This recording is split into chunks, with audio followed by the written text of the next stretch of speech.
Hi everyone, welcome to the Real Estate Tax Tips channel. My name is Cherry Chen, a chartered professional accountant located in Toronto, Ontario, Canada. And I'm on a mission to become the Google map for hardworking Canadians seeking financial freedom.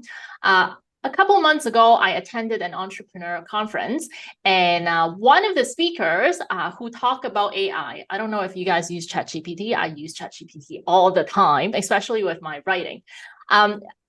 During the conference a couple months ago I attended, I met a speaker and I heard his quote. I think he mentioned, correct me if I'm wrong, Nick, you're not going to be replaced by AI, you're going to be replaced by people who use AI. Is that right?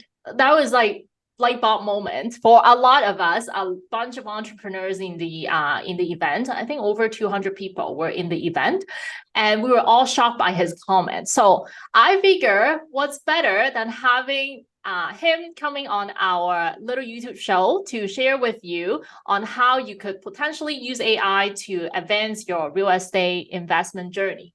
So welcome, Nick. Hello. I'll let you introduce yourself because you have a lot of credential as well, your journey from before and why you end up working in the AI consulting field. Sure. So you got my name. My name is Nick.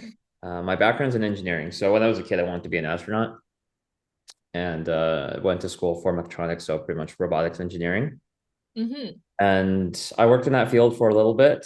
The work I was doing was a little bit boring, and I pivoted out of that and moved into fashion. So wait. I don't want to interrupt, but you were working for a very big name, as far as I remember reading somewhere. You were working for, can you say that? For engineering? Yeah, you were working for NASA, no? Can you We've say that? done work with them, but not, Oh, okay. not through engineering. Not directly. Ah, Yeah. okay, cool.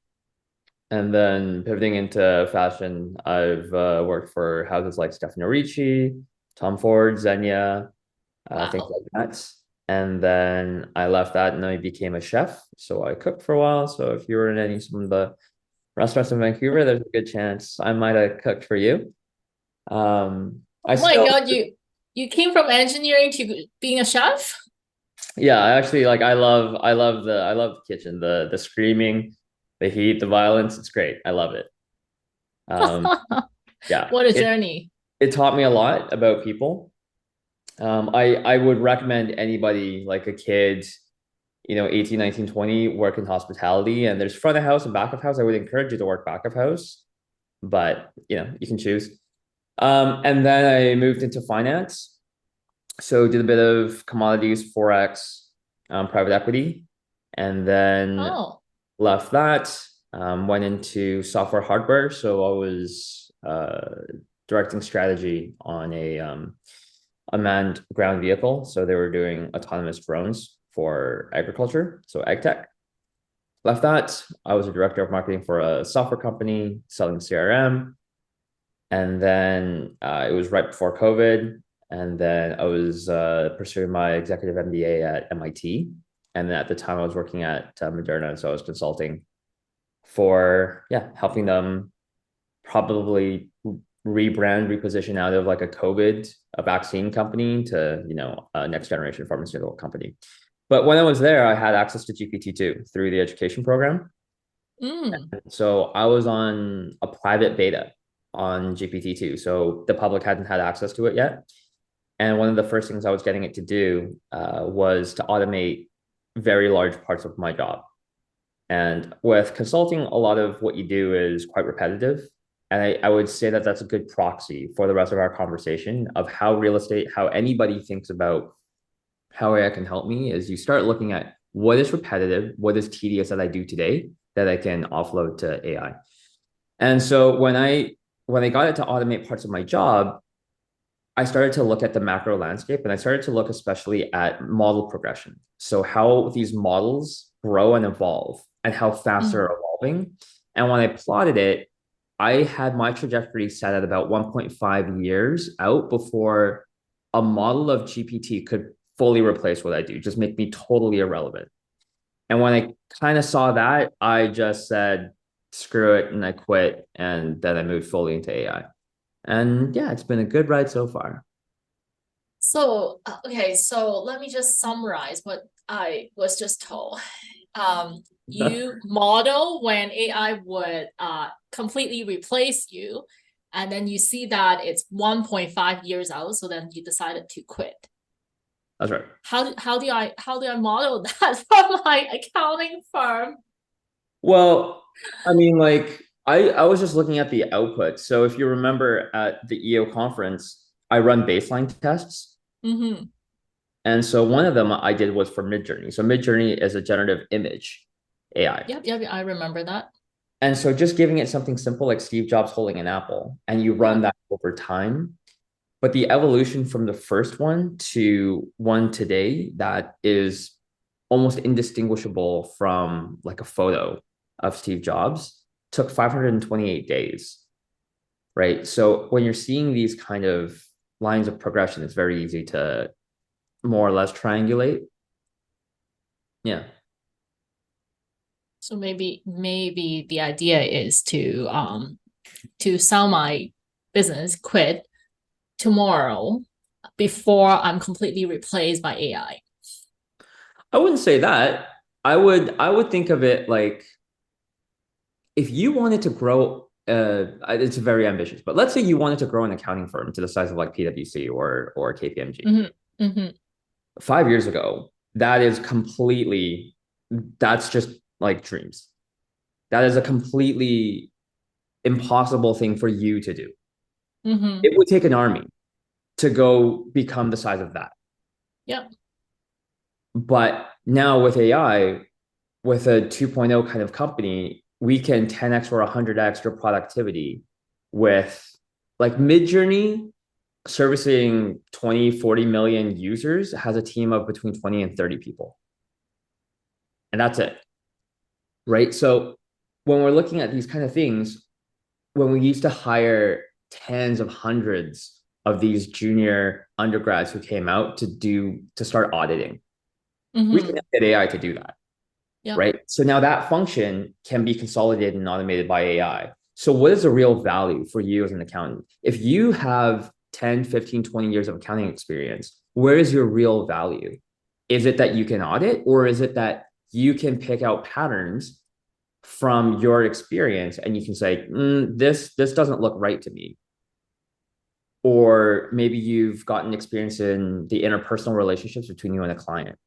All of Mm-hmm. these tangible things, that's the goal of where you want to move.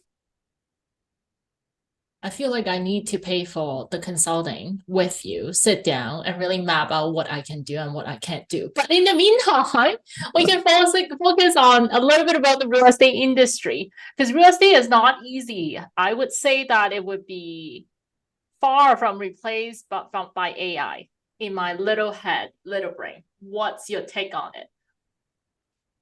I think that's a very broad real estate is a broad category. We work with a number of leading developers to help Mm, them expedite certain workflows within it. We can imagine if there was an AI that wrote a perfect permit application every time and it didn't have to mm, go through revisions, right? mm, The monetary savings that 2, 4, 6 months without a back and forth between you and the permit office, that every time you send a permit, it's approved. That kind of savings and predictability is invaluable for companies. Um, Sales and marketing, outreach, mhm, um, ideation on how to present or target certain target demographics. You know, there's a lot of applications. And so it's not so much transforming the entire as it is trying to identify specific use cases. And we can map them out on a matrix that compares impact versus complexity. And so, yeah, okay, we can create an AI that is AI developer in a box and it just mm. does everything. But that's very, very, very hard. Right. And then Yep. so the other side is what can we do that's low-ish complexity, but that has high impact across all of your various departments, sales, finance, marketing. and then take those incremental wins and then still give you, a 2x, 10x kind of return on your investment. So if you have a specific audience where they're in real estate, but they do specific things, we can explore what ideas that, might happen there.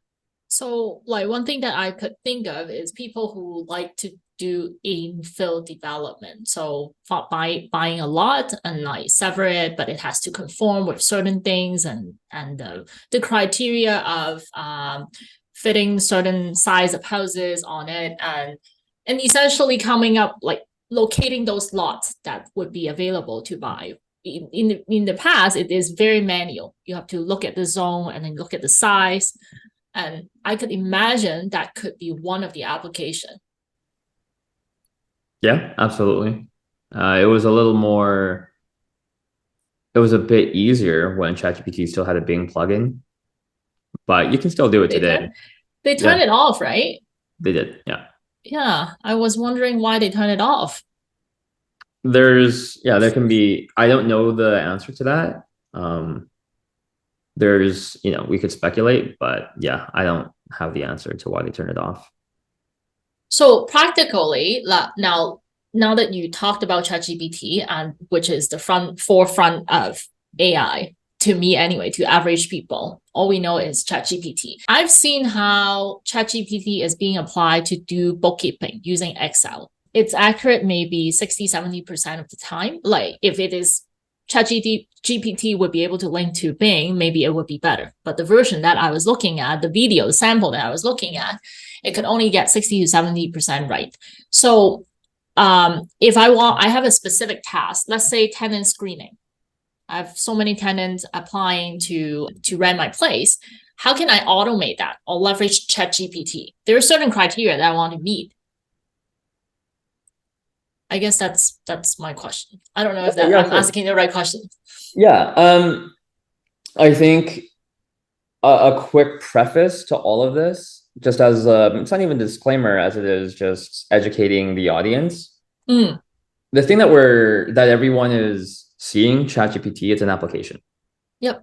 But the technology that powers it, the GPT, the generative pre-trained transformer, that's built on top of like large language models. Right. So these neural networks, these large language models are what powers this. So if we go all the way back to an understanding of like, let's call it an AI taxonomy, right? Like top down, what goes into all of this? If we just think about AI does things like acting. It can do certain things. It can perceive the environment. And from that, we can move into areas, the domains, like generative AI is one, right? Computer vision, hearing is one. Machine learning is one.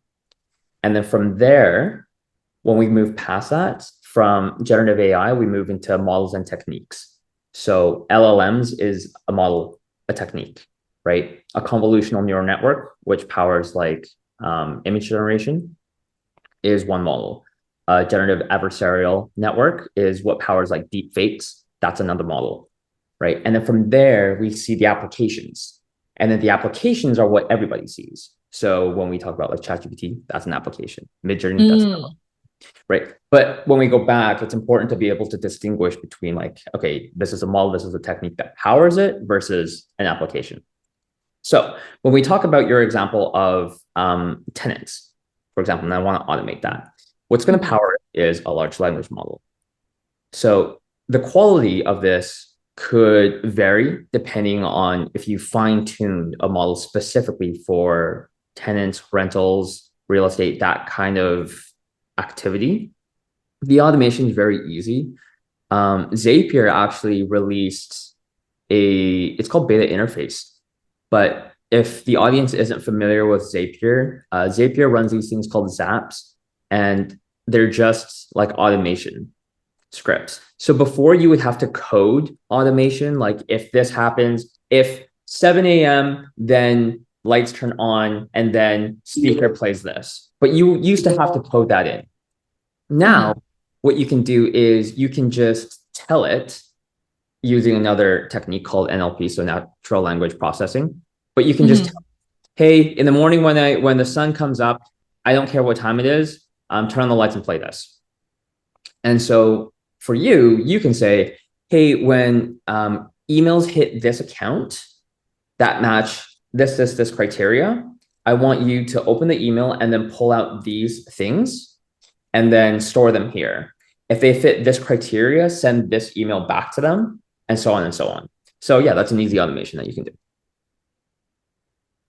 And I guess the overwhelming part is that now I'm an entrepreneur. Like for our target like audience here, a lot of them are busy mom and pop everywhere that are trying to raise their family as well and trying to find something that could be potentially useful for them. And there are so many apps out there.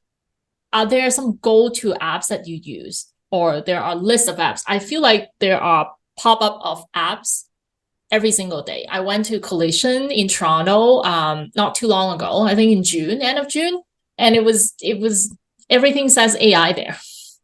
Are they all powered by the same technology behind the scene? More or less, I would say probably over 80%. That's being generous. It's mostly probably like 85 to 90% all powered by GPT. And so, it's a bit of this like, I don't want to say it, but there's a lot of these like snake oil salesmen out there. And that is something that bothers me a lot about this sector. And I think what's happened was it would be the same thing if you went to Collision like 3 years ago and everyone was schlepping Web3, NFTs, right? And where we used to sell juice boxes, now we're a blockchain juice box company.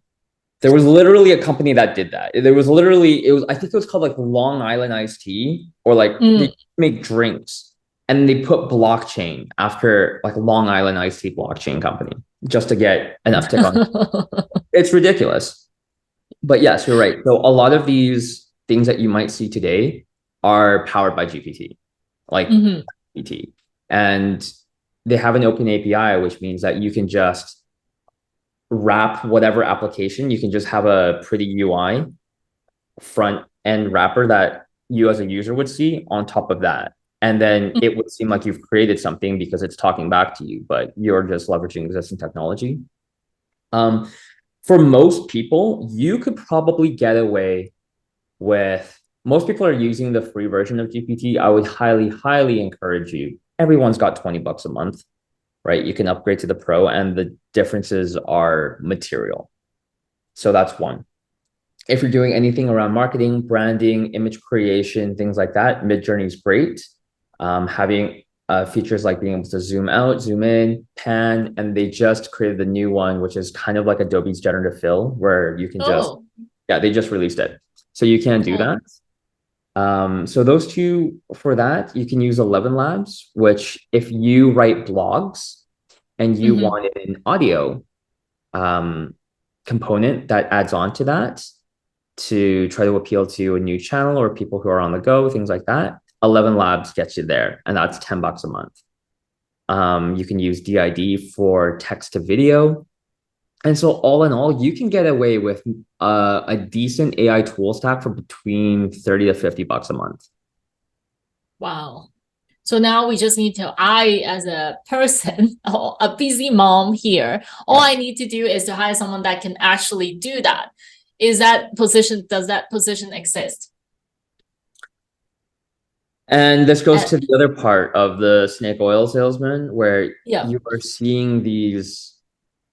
One of the first pieces of content that I put out that really went viral for us and garnered a lot of traffic was, we called it OS1. And OS1 was a prompt engineering guide that had over 100 different prompts. And it was all the prompts that I had tested rigorously against things like McKinsey or Bain or BCG on their outputs, right? So I wrote very specific consulting, business-oriented prompts. Yep. And I battle tested that within GPT for months, and I put that out. But this is not a definitive, these things evolve over time. Your answers differ, your prompts differ, but it was just like a starter for this. And we gave it away for free because it was so new. And now I'm seeing people, some of the prompts I've written be included in these, buy this 500 master prompt book. I'm teaching a workshop on prompt engineering. I'm an expert in AI. Like, this field of generative AI came out less than a year ago. And you're an expert, like, how? And so there's a bit of this that pisses me off a bit, but it is what it is. You can only do so much. You can only do so much. So like, okay, so with business, I get it. This is an interesting field. I mean, to accountants specifically, I can tell you, everyone is feeling a little bit stressed. We don't know where things hold. Some people are very optimistic, to be honest, and they think that, oh, like, when we first started in school, everyone is saying, like, don't go into accounting because your job will be replaced. And 20 years later, we're still here. So not that nothing happened. Technology progressed substantially over the last 20 years. But at the same time, it hasn't gone to the point that we're all 100% being replaced. And we're just evolving over the last 20 years and changing our role a little bit. Instead of printing paper, doing paper filing, now where everything is electronic. CIA going on strike, they're not even concerned by choosing not to extend their deadline because, like, they have the powerful system backend to receive all the submission in the backend without people, without human involved. So what do you see from, like, maybe 5 years from now, 10 years from now? How do you see this GPT affecting our daily lives? Or this is kind of like NFT. It comes and goes. NFT is not really a technology. It is a technology, but it isn't really a technology at the same time. Not the same impact, but just saying. This is a touchy subject for me because I don't want to be a fearmonger. I don't want to be like a doomsday kind of person. I think the concern that people have around job security and things like that is very valid and very apt, and you're completely within your right to feel whatever you feel. Interestingly, when we ran a poll, we have like over 13,000 readers for GPT, our newsletter, but it's something like 68 to 71% of executives are enthusiastic and excited about the opportunities of AI. Right? Less than 33% of employees are excited about the opportunities of AI because you think you're going to get replaced. I would say that is kind of what we need to really balance and look into for the next year or two. 5 years out, 5 to 10 years out, these are timelines that I can't reasonably make any comment on. My fear is I've sat with an issue that people in AI think about a lot. It's called the alignment problem. And the alignment problem is, if we are creating something super intelligent, how do we design it in a way that aligns to what we want, our goals as humanity, versus then just saying, because they have been trained on the entire corpus of humanity's history ever, right? And so it would have read and learned about wars or conflicts, or when certain groups become this powerful, then this happens. And so a logical conclusion an AI might have is, okay, well, if we get too intelligent, they will like suppress us or they will do whatever. And then so, people go into this whole Skynet Terminator scenario. It's never going to happen, by the way. Like, an AI will never need to go nuke us. An AI can just go create a virus that has no symptoms, that has 99% transmissibility, and has no symptoms until day 333, and then like boom, a switch goes off, and then like 99% of the population dies. That's like what would happen. There were these 3 laws of AI, and we broke all 3. So you never get the code, because if an AI knows how to code, then it can, through APIs, have access to our central banks, to all these things. Okay, we already did that. You never expose AIs to human, because very quickly it can manipulate you. People are already manipulated by your social media feeds. The algorithm just takes you down these things for hours. Okay, we already broke that. And you never give it access to the internet, because then it could escape. And we've broken all 3. So yeah, I look at it kind of like 2 things. So one, AIs are progressing between like 5x and 10x better on each model that gets released. So AI right now on GPT-4 is about 155 IQ. That's Elon Musk. Elon Musk is 155 IQ. Einstein is 160. So if the newer model is 10x better, then an AI will have about 15, like it will have over 1,000 IQ.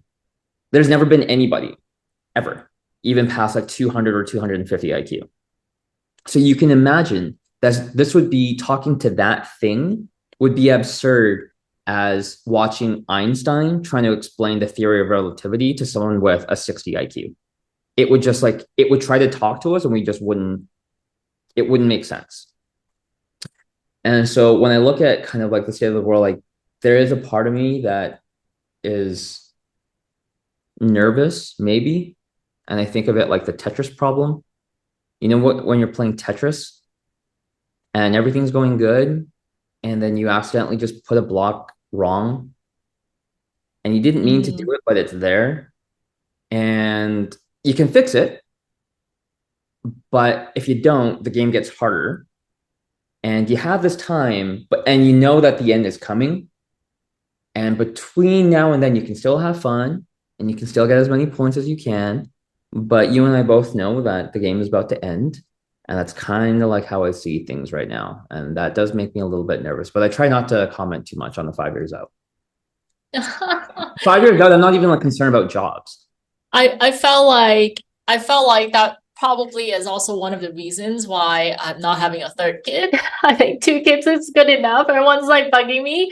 Oh, maybe we can have another kid. I'm like, the world is so I don't know. Like, I don't know how we want our kids to live. They like the current conversation about moms is getting them to universities and all these things. And do they really need to get to university by that time? Because probably not in 10 years. Yeah. So I would say it's now. such a I would say if you're a parent now and your kid's in high school, you should seriously think and consider and really sit with it. Do you really want your kids to go to university, irrespective of societal norms and like your circle kind of pressures? If you really think about it, should my kid really go to university? But you are in the MBA program though. You told me. Yeah, but that was through work. Yeah. Oh, okay. Yeah. So you don't think that it would give the kid the advantage at all? Not even slightly.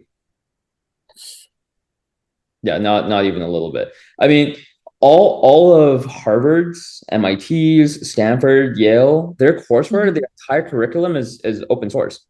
You can go take all of it online for free. But the notion of, I can remember maybe 3 teachers in my life that were world changing to me, that got me to think in a different way, that really opened my eyes to certain things, and who were passionate and knowledgeable and experienced about what they were teaching. But I've had probably like, how many? 20, 30, 50 teachers between, grade kindergarten or till university, probably more. And I can't remember 80% of them. Why? And there's many reasons you develop certain connections with people. But to think that people are perfect is just so naive. Teachers are humans. They can get tired. They can have a bad day. Things can be happening at home that you have no idea. They can be stressed. They might not be able to show up the best every single day for your kid. That's okay. That's part of being human. Okay. But if we look at it objectively from first principles, that my objective for my kid is that I want him or her to have the best opportunities for the best learning that is available to them. And that's just how they learn, right? And so having an AI that's able to be tuned to how he or she learns best, that's available 24 hours, 7 days a week, who's infinitely patient, who has more collective knowledge and experience than anybody on the face of the planet, why would you not? And it's free. I agree. Like that's why I'm open to the idea of the kids don't go to university. But other than like obviously the learning part, like when you go to university, there is the socializing part, right? That's the part that you're not getting essentially through not like sitting at home learning through GPT. 1,000%. Yeah.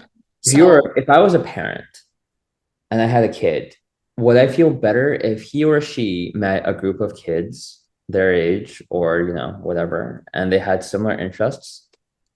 And at 18 years old, they all identified a passionate problem that they see in the world that they want to solve together.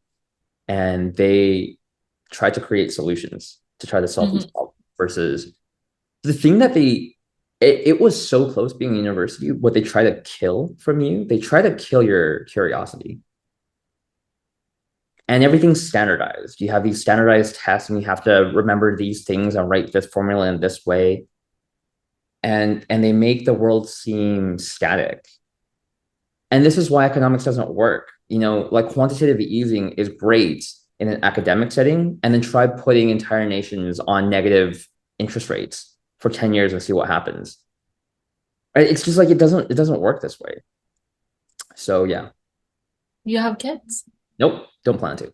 Awesome. It's best not to have kids, sounds like. I think the sentence of if I have children, I cannot hand off a planet that they can predictably live in. Yeah. That sentence is enough cause for me to just like, no, I don't think so. Yep. I could totally see that. But I have enormous respect for people like you who have two kids. I'm sure they're delightful. Well, I don't think I've thought thought through the entire AI potential impact for humanity. I don't have that perspective when I got pregnant. So just to be fair, if I had that perspective, I might not have my kids to begin with. But my kids are delightful and they are great kids and I'm very happy with them and they made my life very fulfilled. But I also didn't have the perspective that you're exposed to. So sometimes it's better to be willfully blind, I guess that's the term. Willfully blind to make your life happier, right? That's every entrepreneur. Exactly. So, well, Nick, thank you so much for your time. And this has been amazing. And I learned a lot from you as always, because this is my second time listening to you talk, and it has been a pleasure. So thank you so much for coming on, and I hope our audience would find something useful.